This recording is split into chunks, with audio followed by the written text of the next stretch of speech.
Okay. Well, hello, everyone. I'll address a large group as if I'm speaking to a large group. My name is Miguel Gutierrez. Um, I am an associate professor of choreography and also the vice chair of the MFA in Choreographic Inquiry. And I will be guiding us through this information session about our MFA program in Choreographic Inquiry here at UCLA's World Arts and Cultures Dance Program. We are situated in Tongva Land in the area colonially known as Los Angeles. Specifically, we're in Westwood, which is kind of on the west side of Los Angeles, in case you're not familiar with it. And so, yeah, I'm just going to kind of dive right in. I'm going to talk through a little slideshow, and we'll leave time at the end for questions. So, all right, we're at the WACD, Choreographic Inquiry MFA information session. So I've introduced myself. Today we're going to go through some important dates in regards to the application process, a simple talk through the application requirements. I'm going to talk a little bit about the program itself and the program requirements, and then I'll kind of talk briefly about the faculty that we have at our amazing program. So, yeah. So that's me.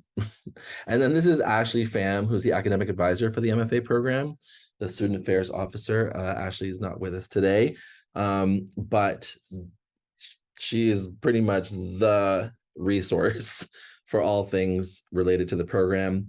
And she's probably the first point of contact you'll have during the process of applying. If you have any questions, you'll probably be getting answers from her or from me. But often I defer to Ashley because she really understands all the nitty-gritty details of everything. So here's some important dates to consider in relationship to the application process. So the deadline for the MFA program application is Friday, December 1st. So it's coming up in just a few weeks, pretty close to now.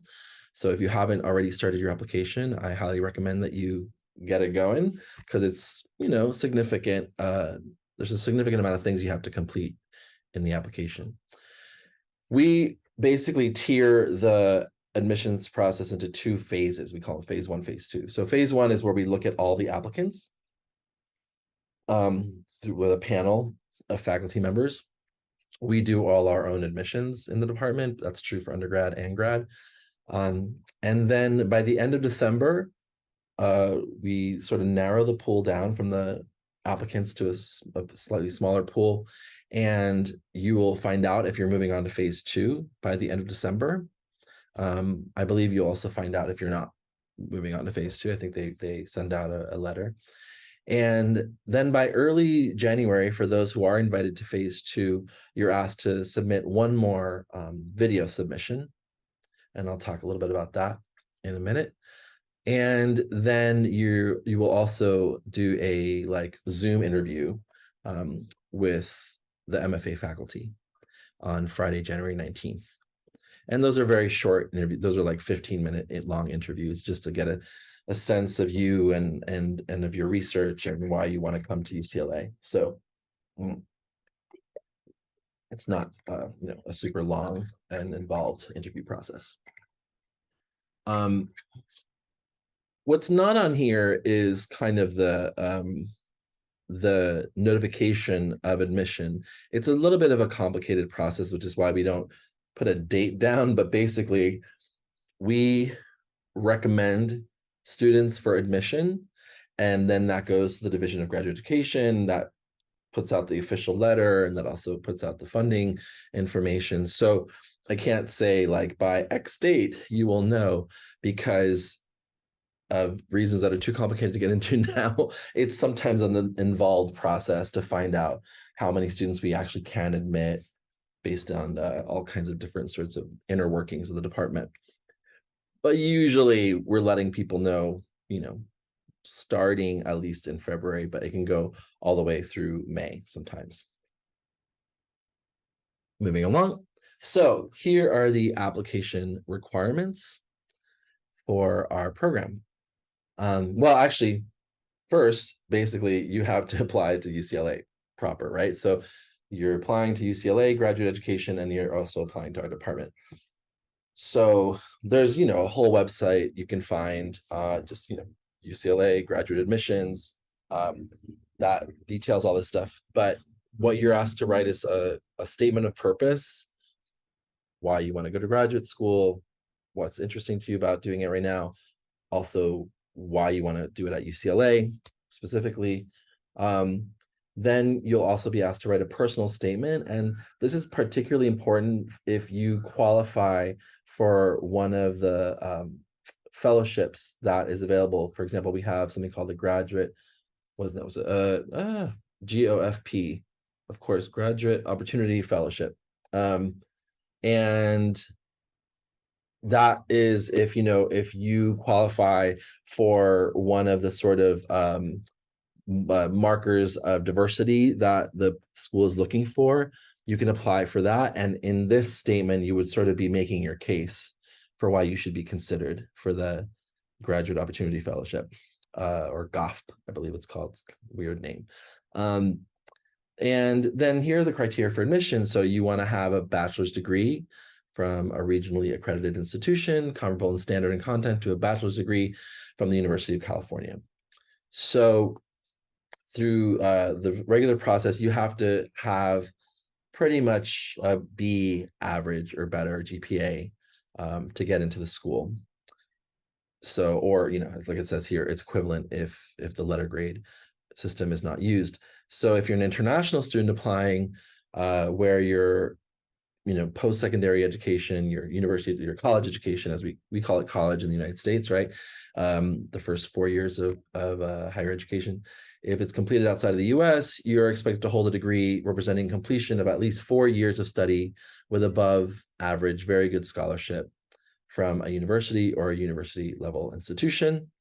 If you are an international student, there is an English requirement. You have to fulfill the test of English as a foreign language. For example, you'll have to submit your score for that. And again, if you look on the grad admissions website, it really goes into much more detail than I'm going to go into right now about that. And then there's just some additional, international requirements, just like you'll have to submit your transcript. Doesn't have to be the official transcript. And there's a whole page dedicated to the different sorts of things that are important for international students to be aware of. Especially, I would say there's a little section that describes, like, if you have this kind of higher education, you're not eligible to apply to UCLA. And there's also information there about visa requirements and stuff like that. So I recommend, if you're an international student, looking to that. All right, moving on. So the application requirements that are specific to WACD, and WACD is just the abbreviation of World Arts Cultures Dance, right? That's the name of the department within UCLA, because we are a hybrid department. We actually are two areas living in the same building: World Arts and Cultures, which is kind of a cultural studies program, and World Arts and Cultures Dance.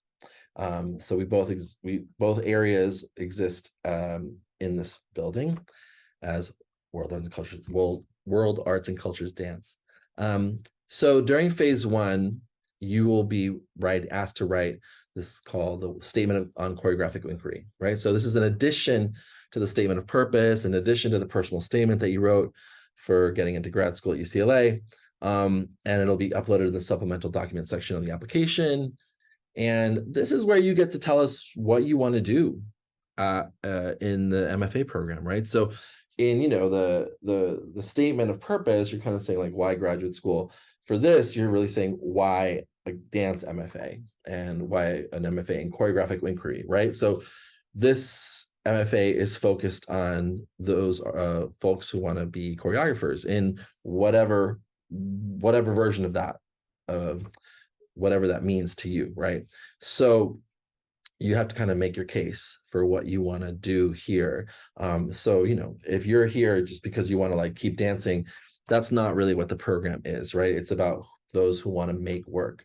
So you want to say, well, this is what I'm interested in researching while I'm at school. This is, what I'm thinking about. This is why I'm thinking about that. This is what I kind of imagine I'll be applying or thinking, like these are the areas that we'll study to sort of bolster the research. And then I think it's important to also say why you think that those resources exist here. Specifically, what is it about this department that compels you, right? Is it the faculty? Is it something about the ethos of the program that you're aware of or that you find out about through this call, right? Or through the research that you've done. So that all is going to go into the statement on choreographic inquiry. Then you are also submitting 2 letters of recommendation. So not just references, but actual letters. So again, if you haven't started to apply or start your application, I recommend getting that going so that you can get those letters together. Usually those are coming from, professors you had as an undergraduate or people who have some sort of professional affiliation with you, right? It's not really like coming just from like a friend. Although again, in the dance field, sometimes our friends are also our professional contacts. So in that case, that would be legitimate, obviously, for that to happen. And then you'll also be asked to submit unofficial transcripts indicating degree completion. So these are not the official transcripts. That's only once you are admitted to UCLA that you actually have to submit the official transcripts. So these are unofficial transcripts. And then we also have what's called an experiential background questionnaire, which you will also upload.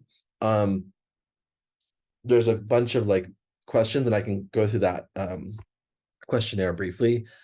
And also that's where you're going to submit your video samples, right? So you're going to be asked to submit 2 video samples, preferably 2 works that kind of show your practice in these 2 different kinds of ways, right? So not necessarily just like 2 sections from the same work, but rather here's one piece I made. Let's say here's a group piece I made, or here's a solo piece I made, or here's a piece I made with 2 people, or here's a piece I made outside, and here's a piece I made inside, right? So it's like you want to show, if you can, if the documentation that you have allows for this, a kind of diversity in your practice, or at least different facets of your practice. Let's put it that way, right? Because you might be working on the same idea, but in different kinds of ways. What we really don't want you to submit is we don't want reels, right? We don't want like choreographic reels that are just like best greatest hits of different pieces that are like snazzily edited together with like some pulsing background music. That's all well and good, and that's great for like a marketing purpose, but for the purposes of evaluation for graduate education, we want to see the work. We want to know what the piece was in its entirety, not just kind of like the greatest hits moments of it. I believe I'll look when we go over to the experiential questionnaire. I'm pretty sure you can name Q points if you want. You will have room to sort of give some context to the work in the work sample description. So that's what you need to apply for WACD specifically, right? So you have the UCLA requirements, and then you have our department requirements. So, altogether, that's like 3 major pieces of writing, a bunch of different smaller questions that you'll be asked, and then the video submissions, and then the letters of recommendation and the unofficial transcripts. Okay. I'm going to move on. Boom. So let's see. Just keep being paranoid that this isn't recording, but I trust that it's recording. Yes, okay. So phase 2. So let's say that all happens. We review the applications that come in. And again, it's a panel process, so it's multiple faculty that are looking at the applications. It's not just me. It's definitely not Ashley. And by the end of December, you're told if you're going to advance at phase 2. And in phase 2, you're submitting no later than it says here mid-January, but it's usually pretty early January, to be honest. The submission of a video sample of a 3rd choreographic work, preferably featuring the applicant as a performer. So if in video samples 1 and 2, you weren't in the work, right? Because maybe you make work with other people or on other folks. We would love, if possible, to see you in the piece, because for the most part, at least certainly in the first year of your graduate education, it's going to be you that's working on your work, kind of, and showing the work. We don't have like a at the ready dance company for you to test stuff out on. There's undergrads obviously that you can work with, but everyone's quite busy. So in like the composition classes in the first year, it's usually you showing the work, right? So that's something we would like to see in the third video submission. If that's just not what your practice has been, fine. Or if I've seen it where people kind of just like made a new thing, and it didn't have to necessarily be like a beautifully shot thing in a theater, but it could be like a interesting piece that you make in a studio or a site that you work in. So just to share that that's possible. And then if you're in phase 2, you will also be asked, like I said, for this in-person interview on January 19th. We've already scheduled the date, so I just went ahead and put it in there. January 19th, which I believe is a Friday. I'm pretty sure that's true. 15, 16, 17. Yep, it's Friday. Yeah. Thank you for, I believe you're about to affirm my yes, guess. it's a Friday. Thank you so much. I appreciate that. Great. And again, all this is on the website. Just go to that website, or you can always just write WACD, UCLA, MFA, and all this will populate your various and searches. Okay, so I'm going to talk a bit about now the actual, oh, there's someone else in the waiting room. Come on in. Hi. I imagine they're joining or connecting to audio. Hello. I'm already in the midst of explaining something, so I'm just going to keep on going, but welcome. I'm Miguel Gutierrez, Associate Professor of Choreography in the department and Vice Chair of the MFA program in Choreographic Inquiry here at the World Arts Cultures Dance Department at UCLA. It's hard to say it all sometimes, but welcome. So I'm up to the point, and I've also been recording all this, and the recording will be available after. I'm up to the point where I'm now actually talking about the program finally itself, the actual MFA program. So it's a 2-year program, right? It used to be a 3-year program, but it is now a 2-year program. No problem. Welcome. And as it says here, you must successfully complete a total of 72 units. So units being, credit hours, right? So we have courses that are 2 units, we have courses that are 4 units, we have courses that are 5 units, and then we have other sorts of designations of classes that are sort of variable units depending on how much you anticipate working, right? 72 units of coursework required for the degree must include a minimum of 44 units of graduate and professional courses. So that means, that the numbers for the courses are level 200 and above, right? Usually 0 to 99 is, undergrad courses like first and second year courses. 100 to 200 are usually junior and senior level undergrad courses, and then 200 above is grad level. Because of that, because likely you will be taking some dance classes that are not necessarily don't have an assigned graduate number level, you might be taking like dance 116 or something like that, right? So that's fine, but you do have to complete 44 of your units have to be at the graduate level. So here's the way we break down the different sort of requirements within the program. We have creative practice, which is 20 units. And that's the Dance to 11 series, which is basically the choreography series, right? It's each course, the first, second, third quarter, because UCLA is on a quarter system, right? So 3 10-week sessions. You're taking this kind of core choreography lab course, right? And then in the beginning of your second year, you're taking the last one, 211D. So that's like 16 of these units right off the bat. So you don't have to think about that because you're sort of automatically enrolled to take that if you get in. And then we have some other additional units, and you don't have to worry about these numbers. It's a little bit in the weeds, although if you want to refer to the MFA handbook, which you can access online through our website. It goes into more detail.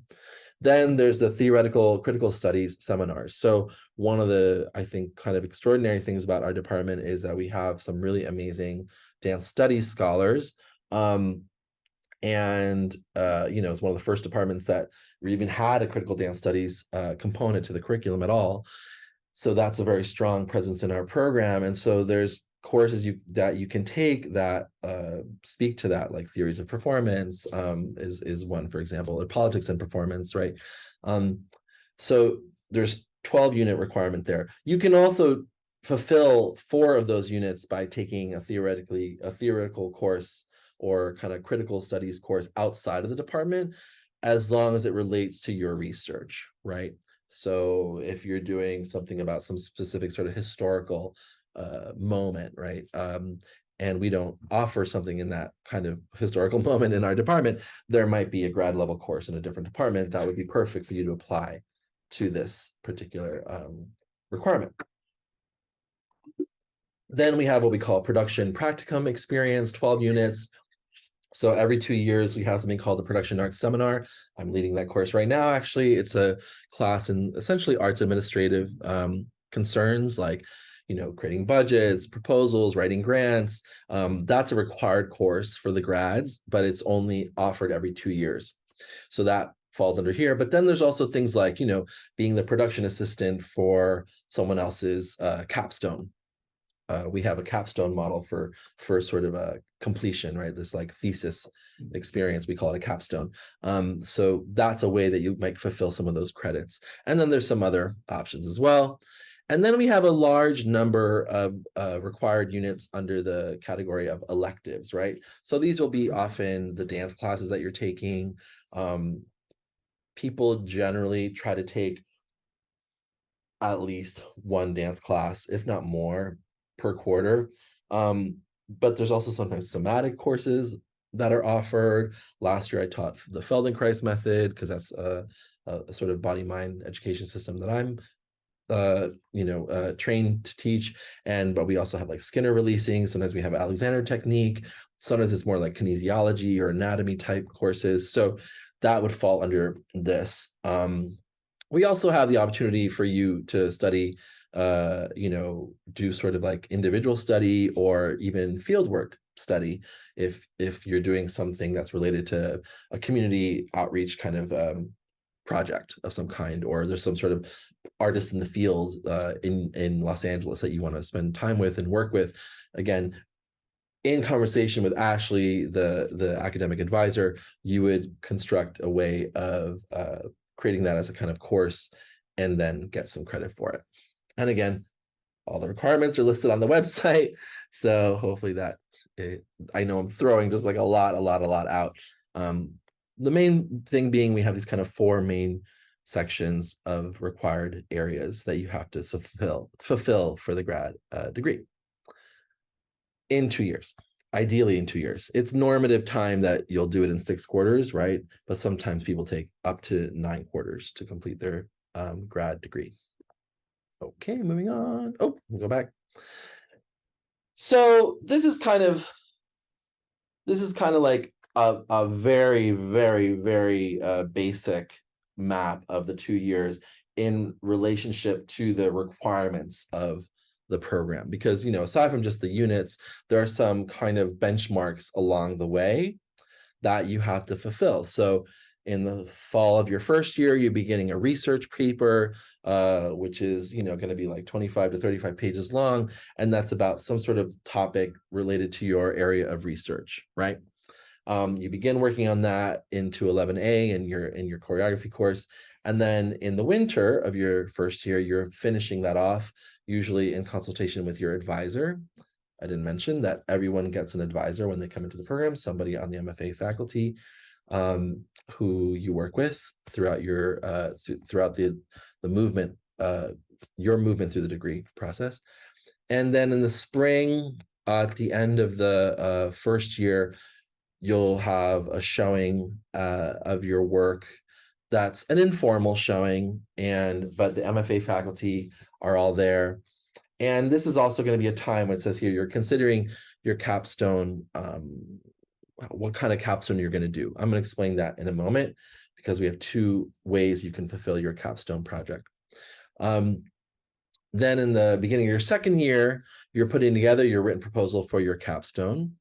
You're forming a capstone committee, which is 3 ladder faculty members. So ladder faculty is just the official designation of either assistant, associate, or full professor.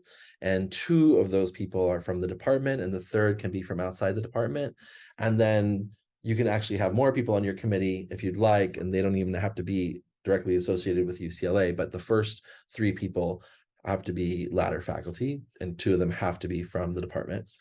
And then at the end of 211D, the last class in the choreography series, you're doing a proposal. It says capstone presentation. It's really more like a capstone proposal, where you're showing like 15 to 25 minutes worth of work to be like, this is the thing I'm going to work on towards my spring, capstone, or this other model of capstone, which I will explain. So then in the winter, you're either doing portfolio events of your capstone, or you're rehearsing and producing your concert, your capstone concert. And then in the spring, you achieve what's called advancement to candidacy. You actually have your concert, or you do these portfolio events, which I'm about to explain. You do what's called, an oral defense. It sounds a little like very intense and like you're in a courtroom, but it's not really that intense. It's your meeting with your capstone committee, and they're, we're asking the students questions about the work, and from there you come up with a couple questions for what's called a reflection paper, and you write a reflection paper on your sort of capstone experience, and you put that together in this thing called a production notebook, and you also make a video about your process that we can then post to our website. So that's those are like the benchmarks of the program that are tied to all those different units that I talked about in the previous slide. And I'll just explain a little bit the capstone model, which is you can either choose to do like a concert, right? So we have a beautiful theater in Kaufman Hall. We have it's called the Kaufman Theater, and it's your straight up proscenium type space, but you can also use it in different kinds of ways. We can move the seats and configure the stage differently.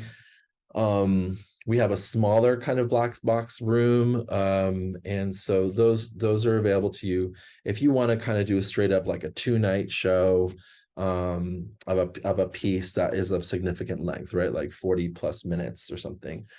Some people go that route. We also have this thing called the portfolio model of the capstone. So for those artists or students for whom the idea of like a concert is not really what their work is pointing towards, right? They don't necessarily like think in terms of like one singular choreographic event, but rather, let's say you're really interested in things like performance lectures or interactive workshops with your audience, or site work that happens over multiple days, or a durational kind of a project, right? This would fall under the model of what we call the portfolio capstone.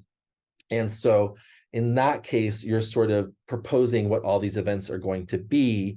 It's a lot less supported from the tech side of the department, right? So it's not really involving a lot of lighting, not really rigorous around sound. You have to be kind of self-producing in that case a bit more. But that is an option to fulfill the degree, right? So capstone model, the capstone can either be the concert model or the portfolio model. I hope that I've explained that clearly enough for our purposes now. Okay, moving on. So this is the choreography faculty that we have as it stands right now. We have Dan Fruit, we have me, Vic Marks, who is also the faculty director for the Dancing Disability Lab, and right now she's serving as the vice chair of undergrad affairs. Lionel Popkin is a professor in our department, although he's been serving as associate dean of academic affairs in the School of Art and Architecture, but he is present and he can serve on MFA committees. He's a really incredible choreographic artist. Will Rawls. Will and I came in at the same time, which was last year. So we're both in our second year in the department. And then David Rusev, who's been here for some time. Vic and David have been here for quite some time. And yeah, so that's who you have in terms of the MFA specifically, the MFA faculty, right? So this is just part of the department. And then you have the dance studies faculty, Honorima Banerjee, who's just an incredible scholar, Tria Blue Wakpa, who's currently an assistant professor here, who does a lot of work around Indigenous studies. I meant to go back. Honorima does a lot of work around classical Indian dance. And then Jay, who's Janet O'Shea, who's also goes by Jay, who is currently the department chair and will continue to be the chair through the 24-25 school year. We have a rotating chair model here in the department, so each person gets to be chair for 3 years at a time. Yeah, and Jay has done work around martial arts and is also doing a lot of work around food politics, and so has a really kind of beautiful broad range of scholarship, also looking at protest choreographies like in social justice movements. So this is just a range of stuff. And then, like I said earlier, we are a hybrid department, right? So we have two areas, the World Arts Cultures Dance Department area, or the World Arts and Cultures Dance area, sorry, is what I should say, which is, where you'll be spending most of your time in terms of like the people you're interacting with. But we also have the World Arts and Cultures side of the department. So this is the faculty we have on that side. We have Breon Bain, an associate professor who's also the faculty director of the Prison Education Program and Center for Justice. So he's bringing, university level education into the prison system in here in Southern California. He's an incredible artist and scholar. Alex Flynn, who right now is also serving as the vice chair of the PhD program. We have a PhD in culture and performance. And I'll just note briefly that, this is also one of the sort of beautiful things about, I think, our department, which is we have a PhD program in the building. So it's not always the case when you get a grad degree in dance that you're interacting with PhD students who are also sometimes doing work in dance studies, or maybe are dancers and choreographers themselves. So some of the PhD students that we have are also art makers, right? But there is that mix here, which is, I think, what really makes, is part of what makes the grad program here so special. Then David Gear, who's also the director of the Art and Global Health Center. Ayasha Garin, who is a new professor in the department. They began this fall, really incredible scholar. Peter Sellers, very famous theater director. Aparna Sharma, incredible professor who is known for her documentary work. David Shorter, professor as well, who does a lot of work around Indigenous studies and aliens. And Wendy Sung, assistant professor who does a lot of work around kind of like data surveillance technologies. So, and oh yeah, I didn't mention that Ayasha's work is looking at Blackness and coastal societies. That's somewhat, and Alex is looking at a lot of curatorial studies. David is focused often on like health.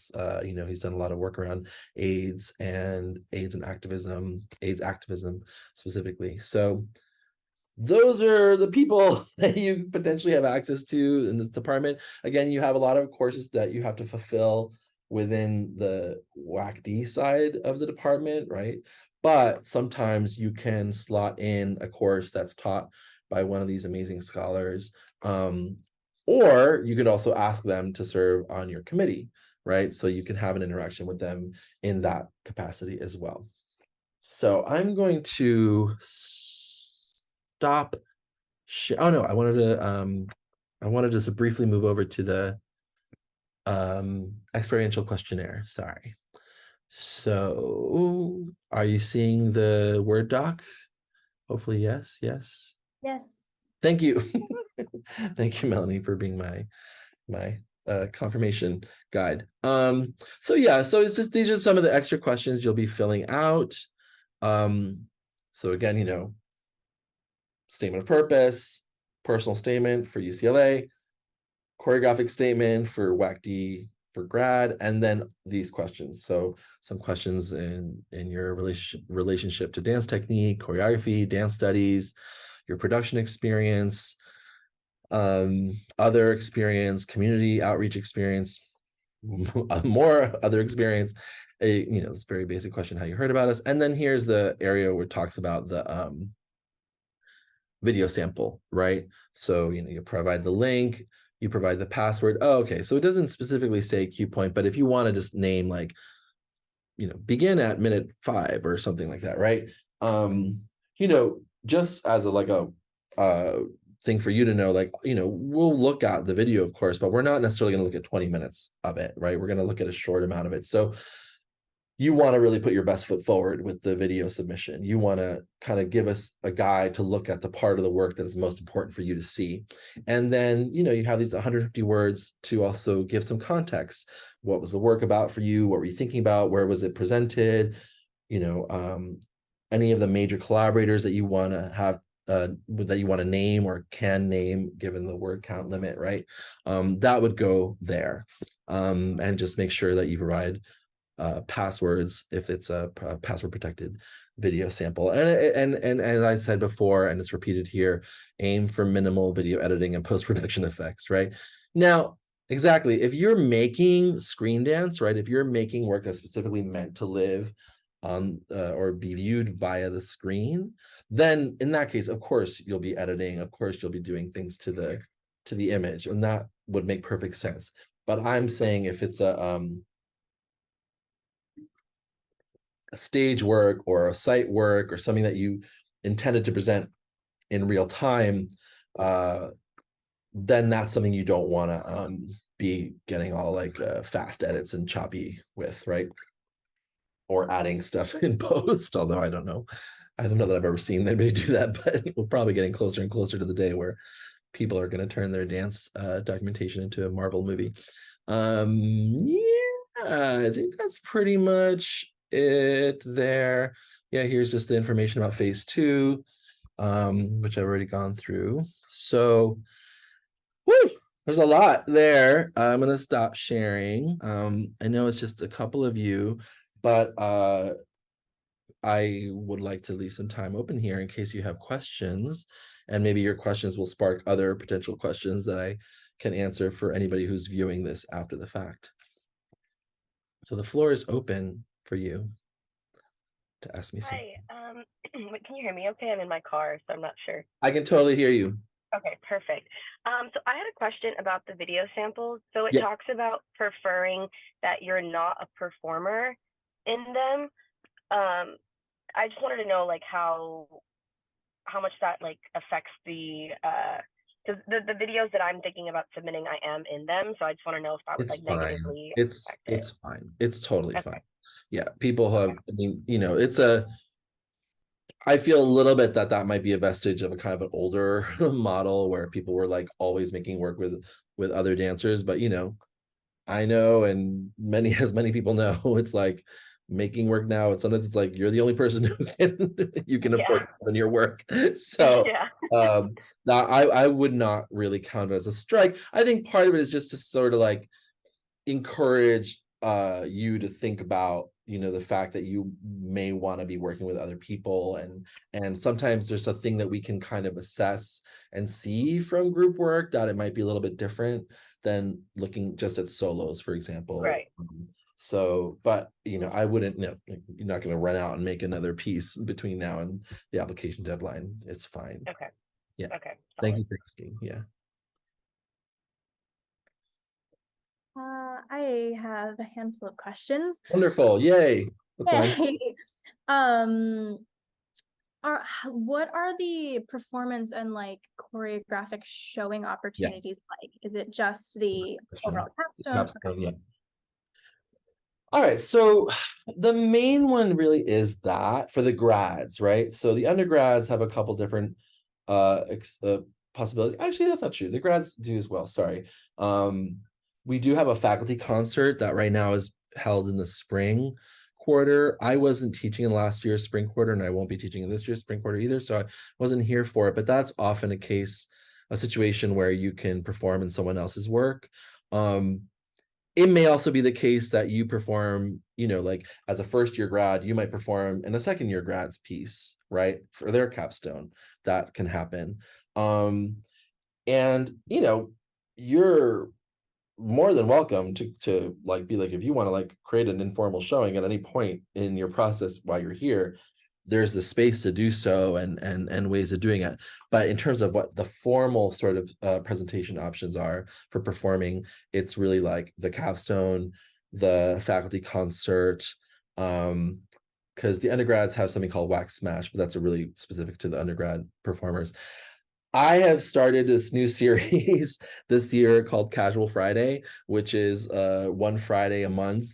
It's just a studio showing series where people can show works in progress, or really of any kind. So songs, dances, writing, poems, like, and that's real casual. It's there's barely any tag other than like, plugging it into the sound system or maybe showing a video.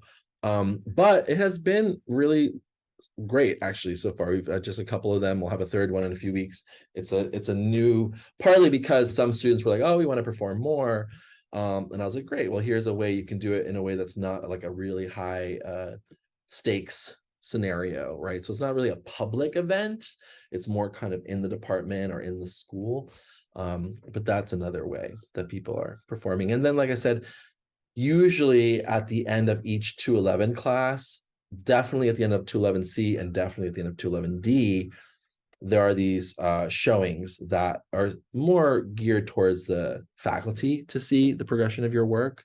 But you can invite somebody to come see that. But yeah. Yes, next question. I know you said you had a handful. Oh, yes. Let's see. Okay. I was going through my application and they were talking about the English requirements and such. Yeah. I personally took completed an undergrad department in the US. And they are listed on that. There is a portal that they ask you to like fill out your college information to see if you need to take the TOEFL English test. Yeah. I don't think you're gonna have to, because you went to school in the US. Yes, but for some reason it doesn't list specifically that my school was English speaking, even though it was completely English speaking. So I don't, but it was in the US, so I'm not sure. It was in the US. Oh, I think it should be fine. I'll flag that question for let me write that down actually, for Ashley. I mean, I feel like it's like if you went to school in the US, or I think it says something like if you go to school in the US or any country where the US is the primary language spoken, like Australia, the UK, or New Zealand, a place like that, then it's kind of, I think the assumption is that your proficiency in English is adequate for graduate education. But check with Ashley. English requirements. Great. Next question. Yeah. I'm just gonna keep going, and unless You feel free to interrupt. Yeah. Your earlier question did remind me of one question though, if I'll just cut in real quick. It's fine. Thank you. Okay, so you had mentioned for the capstone, the like primary way people do it is with the concert, and like that's live, and where we're doing like production, lighting, and everything for that, right? So I was wondering if there's any, like, I don't know if any of the electives or anything, if there's like a formal way that we can collaborate with maybe like the students that are there for like cinematography, or like to make like more music video style things. I don't know if there's like a formal way of doing that outside of just like us collaborating on our own time. Yeah, it's a great question. There are video courses. I don't know exactly what level they are. So it makes me we have like a a computer lab and a sort of lab here where people can do editing on site. So I want to say that that's possible. Are you asking if that's possible specifically for the capstone or just in general? Just in general. Yeah. Yeah, I think in general there are resources available. The question of if it's formal, that something that can be instituted inside the context of a classroom, it depends, right? If you are, again, if you're like, I really want to work on screen dance, like that's really the thing I want to be focusing on in my graduate education. I want to say, yeah, we can make that happen. It might be the case that in some of the early 211 classes, 211A or B, depending on who's teaching, right? Because each MFA faculty member teaches their course separately or independently, right? And differently from the others. There might be space within that for you to do that kind of research in real time. Otherwise, for sure, it's something you could do. Like right now, I'm teaching 211D, right, which is the last choreography course that they take before they kind of launch into finishing their capstones. And there is a student, for example, in that course who has a component of video in the work. It's not the only thing in the work, or it's not focused exclusively on the screen dance, but and so she's showing that every now and then in the process. So I feel like that would be a space where it's like, okay, that's like legit, you'll get credit because it's kind of working towards something. But again, that's already kind of heading more towards the capstone if that's something that you want to know how to do. We don't have like a course that's like dancing for music videos, right? Okay. Like that's not really a focus of the department. So but I feel like there's always a way to make things happen. Okay. We try. Makes sense. Yeah. All right. And Thank maybe you. now we'll toggle back to Melanie. Melanie, you have a question? Also, wait, I want to make sure I know. Will you tell me your name, how you pronounce your name, so I Yes, can? it's pronounced Vinaini. Okay, Vinaini. Great, thank you, Vinaini. Great. Beautiful. I was curious about like the size of the MFA program specifically, and yeah, the entire dance department as well. Great. Oh, I should have had the official numbers, but I can kind of guesstimate. Well, I can definitely say the grad cohort will be anywhere from like 2 to 4 in a given year, right? So that means usually from like 4 to 8 of total MFA grads, right? Right now we have 2 second-year MFAs and we have 4 first-year MFAs. So that just gives you an example. The year before we had 3 MFAs, and I can't remember what it was the year before that, but oh, is that true? Yes, yeah, 3. So it's like kind of hovers somewhere between like 2 and 4 per cohort. And it probably wouldn't get bigger than that because I don't think we could sustain that financially. And then undergrads, I want to say something like 100 plus, like 100 to 150 undergrad majors. Where the undergrad major here is a BA, it's not a BFA, so it's not a conservatory program. So students have to fulfill general ed requirements across the university. So they're spending time in the building, yes, doing their dance major work, but they're also spending a lot of time outside the building. And then we have the CAP program, Culture and Performance PhD program. And there it's more, that's a little bit of a trickier thing because it's like a lot of, with PhD programs, it's like the first couple of years you're fulfilling your coursework and then you're doing kind of your field work as you do the research for what will eventually be your thesis and hopefully your first book. So right now we have like 3 first-year PhDs and maybe 3 or 4 second-year PhDs, and those are the people that are more in the building. But then there's like 5th, 6th, 7th year PhDs who are like hovering in the UCLA ecosystem somewhere that sometimes pass through the department. Yeah, that's kind of the size. It feels very personable, like we all know each other's names, like I mean, undergrads maybe it's a little bit more unwieldy, but in terms of the grads, like yes, all the grads are well attended to, and there's a lot of communication amongst the faculty about their progression through the program and how we can support and stuff like that. Yeah. Great. Yeah. Yeah, I'm gonna just try to roll through them. I know you talked a little bit about the 72 units and like what it would look like semester or quarter.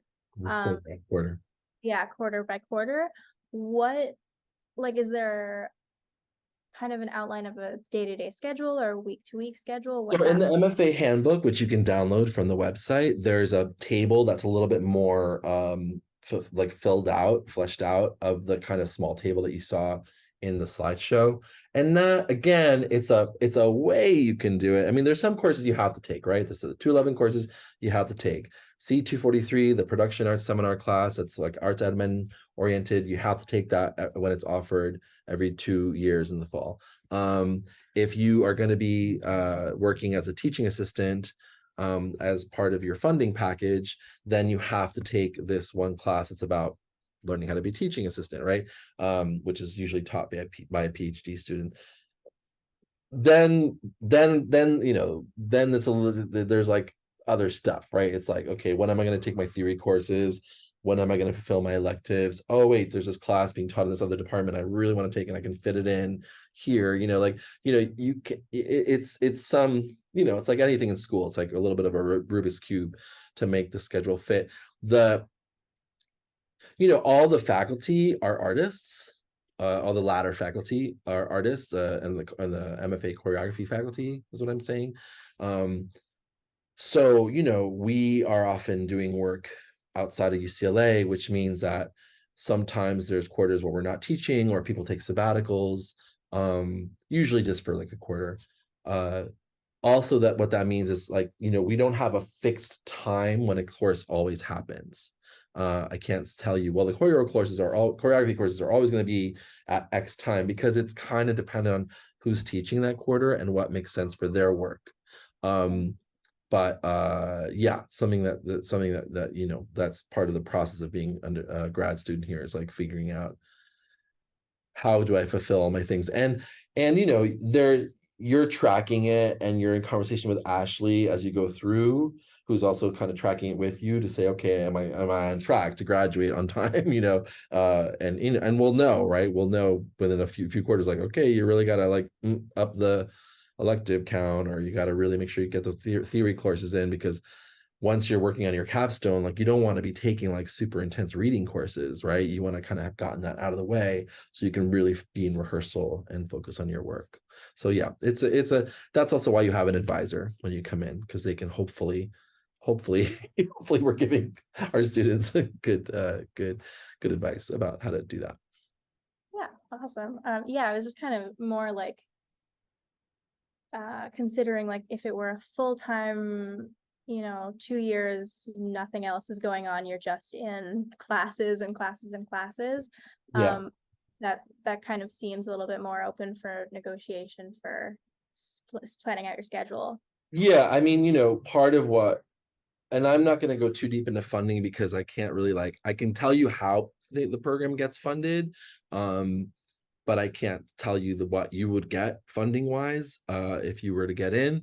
But usually what happens is the combination of, like, the first year is often a combination of departmental awards, right? It used to be called fellowships, but now we call them awards. Some of those other kinds of UCLA options, like the GOF, the Graduate Opportunity Fellowship program. Sometimes there are graduate fellowships outside of the university people apply to and can use towards their graduate education. Again, often it's like with everything else that you apply for in the world, it's like, do I fit these criteria? And then for those students who have the need for this kind of support, we also often have the grad students either serving as teaching assistants, TAs, right? Where either they're assisting a course by kind of teaching or alongside a faculty member, or they are in fact the teacher, and you have a faculty member that's just sort of like the instructor of record, like we're the person in the registrar, but the person who's actually on the ground teaching the class is a grad student. And so that might be like people teaching a dance technique class of some kind. People have taught like hip hop as liberatory praxis, or Armenian dance, or, you know, Bharatanatyam, or someone's like, I want to teach modern dance, right? So it's like that happens, and that is a form of employment that you get through the university. And if you have that kind of employment, your tuition is paid for that quarter, and your fees are paid for that quarter. You get your health insurance, right, paid for through this quarter. And then the other way that people sometimes are funding their education is through something called the GSR, the Graduate Student Researcher. So let's say there's a faculty member who's doing some kind of research. I'm going to use Dan, for example. Dan is doing a lot of research around guns and the way guns impact American communities. And so, he might want somebody to help him kind of compile research about certain things have to do with that area or that topic. So that could be a thing you do for a quarter, which would also, again, fund your tuition for that quarter. So that's something that's a little bit trickier, because that kind of has to fit in and around your unit requirements, because those are not units that count towards your degree. You can potentially get teaching TA units to fulfill the minimum unit requirement for the quarter, although that's become a whole sort of argument with the university for reasons you need to know. But we had a big grad strike last year, and that's kind of what part of what went down with that was like reconfiguring how that works. But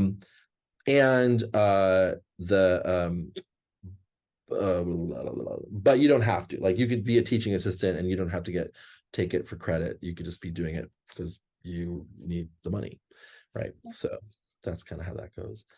Do you have one more question?